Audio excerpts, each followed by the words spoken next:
Good afternoon, good evening, good morning, or good day, wherever you are. Welcome to another Saturn Pony Productions video. Now, those 4 clips you saw was a one-off intro once again for this showcase video, which I like to call the Crew 2 3-car showcase. Something I thought was a new idea I came up with. Anyways, the other 3 clips were my 3 platinum ranks I got in the Crew 2, which, by the way, had no separation between them. Super 70s, yeah, that was 2 weeks ago. Flashy 80s, last week. This week, World of Cars. And for this video, I will be showcasing 3 cars that I thought were worth a chance of looking at and analyzing in terms of performance and looks and what have you. So, to begin this, let's start with the car which I like to call in this video car number 1. The one on the top frame of this picture. 3, 2, 1. This is the Plymouth Roadrunner Freedom Edition. This car is kind of unique in a way to me because this is a collector hobby award that you can get from the Live Summit, or could at least. To all those who weren't able to get it, here's what you need to do. You needed to get a platinum rank on the World of Cars Summit in order to get this car. And to all those who didn't get it, I am very sorry. But the good news is, here's a video for you so I can show you what the car's like.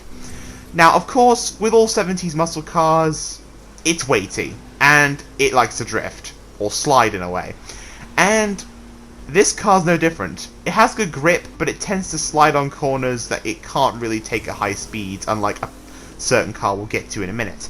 However, what I can tell you is, it's more than makes up for it in style and well, performance in straight lines, frankly. Because I know muscle cars like this are supposed to be built for straight line speed, but it's a rare occasion that we get to see one that actually grips the road pretty well, i.e. the normal Roadrunner. I'll tell you a few differences between this Roadrunner and the normal one. The Freedom Edition comes with a American flag style livery, as you can see from the footage I'm showing you. Also, excuse my sloppy driving. The car, of course, is weighty, and I'm not used to that. But, anyways, other things, the outer wall of the rim has a red flick of paint. The spokes have a black flick of paint. Pretty unique, I must say. By the way, the tire smoke and underglow are custom vanity items I put on it. It doesn't come with the car. Another thing I want to say is, on the hood, if you looked closely enough, there are 2 black-looking circular sphere things, if you want to call them that. Those are twin turbochargers poking out of the hood with air filters on them. So, is Ubisoft now copying Ken Block's Hoonicorn or something? Whatever. I respect American cars, and this one has certainly earned my respect. So overall, the Plymouth Roadrunner Freedom Edition. It's a decent handling car, it's pretty fast when fully upgraded, and this is a car that just screams, I'm an American muscle car, and I freaking love that. So this is a great car for me, and hopefully for other players who've got this car as well. So, that's car number 1 out of the way, let's move on to the next one. Car number 2, in the bottom left frame of this picture. 3, 2, 1. This is the 2019 or 2020 Porsche Carrera 4S 992 model. The livery you see is one I made for my friend Scratchcat. See the previous video for why I make these.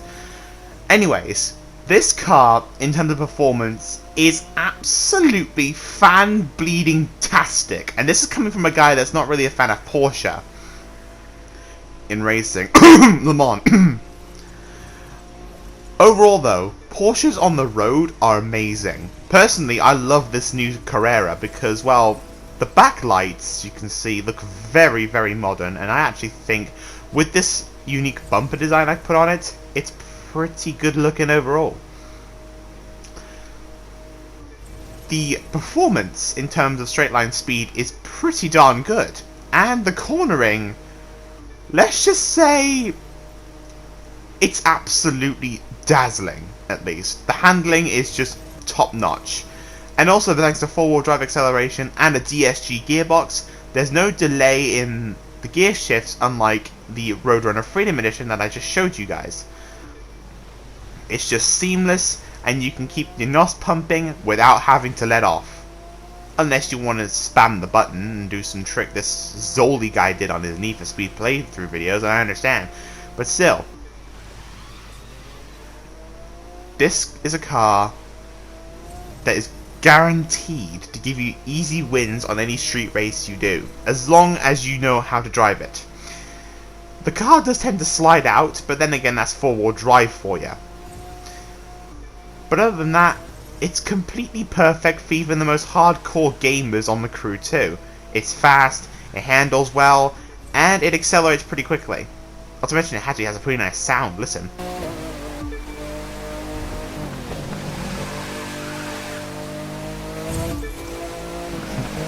Good sounding car, that. So, that's car number 2 from the bottom left frame of the thumbnail. The Porsche Carrera 4S 992. Fast, beautiful, and above all else, one of the best street race cars you can buy. Yes, this is not a Summit exclusive, oh no. You can buy this from the street race family for around 400,000 bucks or something. I can't remember the price of it because it's been a while since I bought this thing. But if you haven't got it yet, go get it now. It's bloody awesome. And now for the last car from the bottom right frame.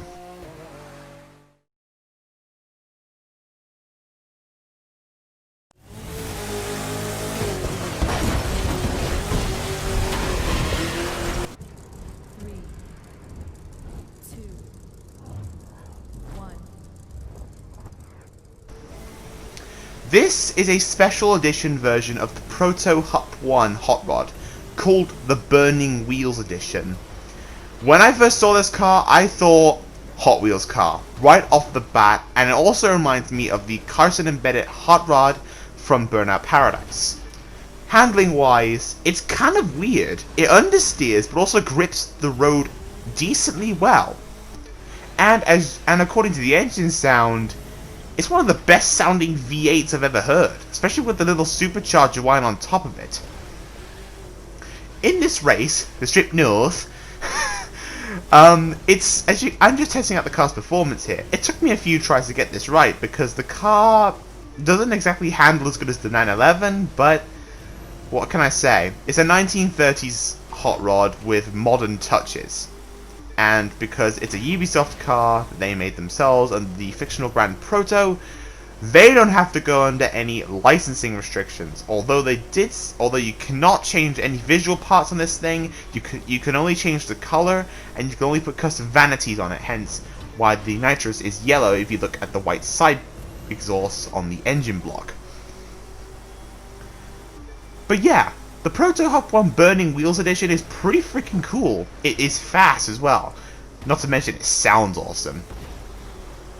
Also, excuse the jewels coming out of the back tires. I've got infinity smoke on this thing.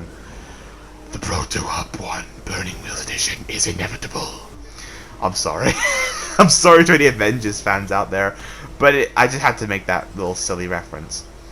But yeah, overall, this car is also decent like the Roadrunner Freedom Edition. Just be careful driving it, as it is not exactly the best handling car in the game, but it's sure as hell one of the best sounding. And on that bombshell, it's time to end the video. Thank you very much for watching. Have a good day indeed.